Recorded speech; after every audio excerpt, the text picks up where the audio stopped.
Hello, Elizabeth here, and today I'm going to show you how I made this glitter snow globe tumbler. Snow globe tumblers can be intimidating, but they're really fun to make and the end result is awesome. This project was a learning experience for me, so I'll share with you what worked and what didn't. I'm gonna walk you through everything step by step.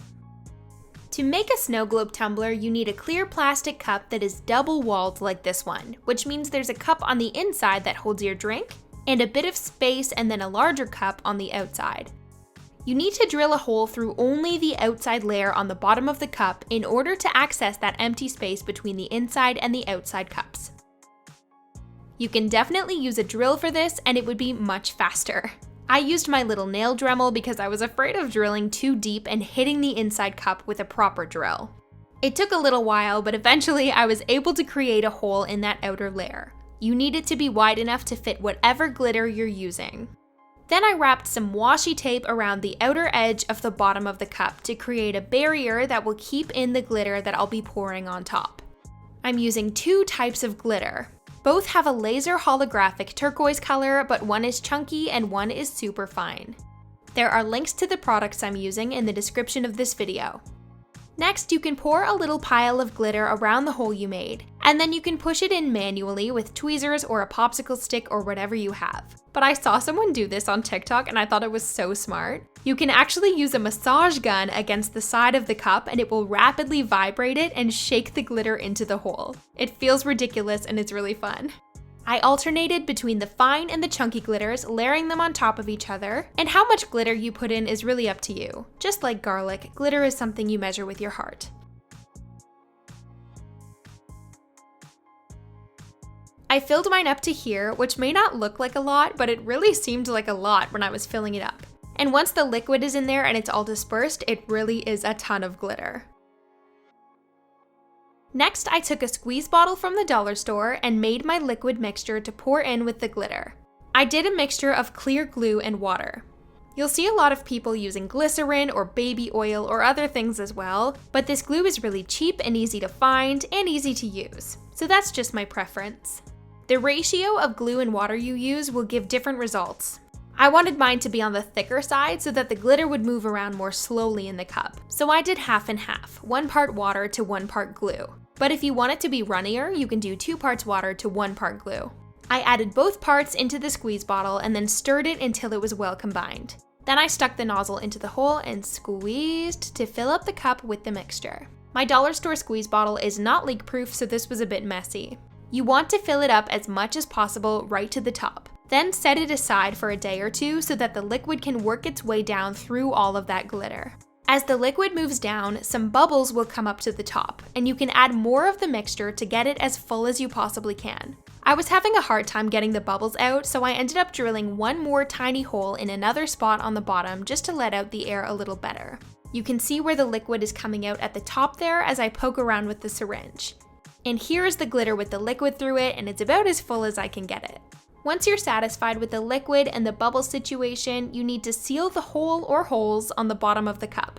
I often see people do this with rubber cabinet bumpers, and I thought that hot glue would essentially be the same thing. So I put some hot glue over each of the holes and then used my fingers to flatten it down. But then it was looking kind of messy, so I sanded it down with some sandpaper to make it smooth. And I don't recommend doing this, which I'll talk more about in a second, but it was sealed decently enough for the moment. And then I gave it a shake and look at all that beautiful glitter running through the tumbler. It's so pretty.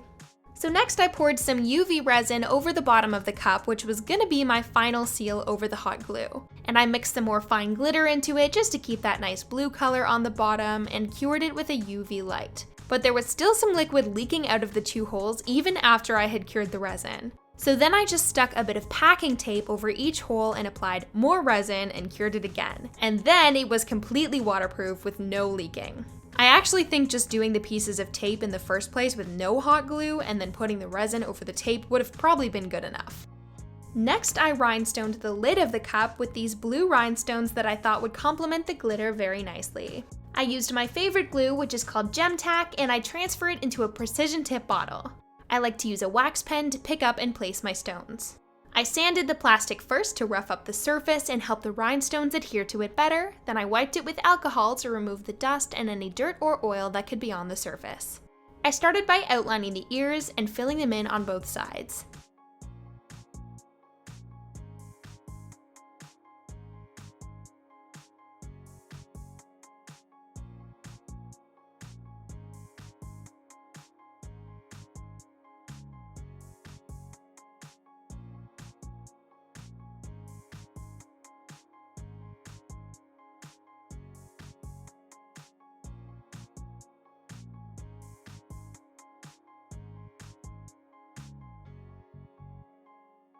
Then I outlined the straw hole and worked from the bottom edge of the lid all the way to the top, filling in the space with rhinestones as tightly as possible.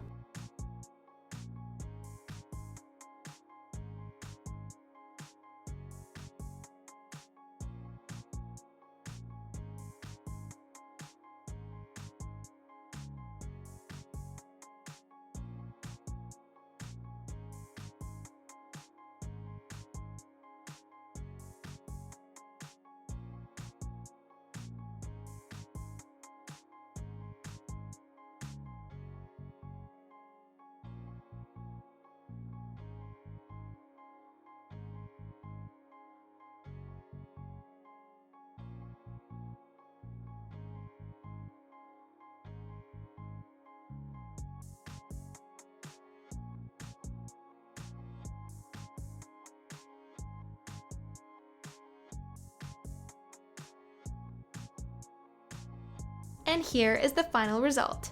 This is such a fun technique, and I'm definitely going to be making some more snow globe tumblers in the future. So if there's anything you'd love to see a tutorial for, definitely let me know and I'll add it to my list.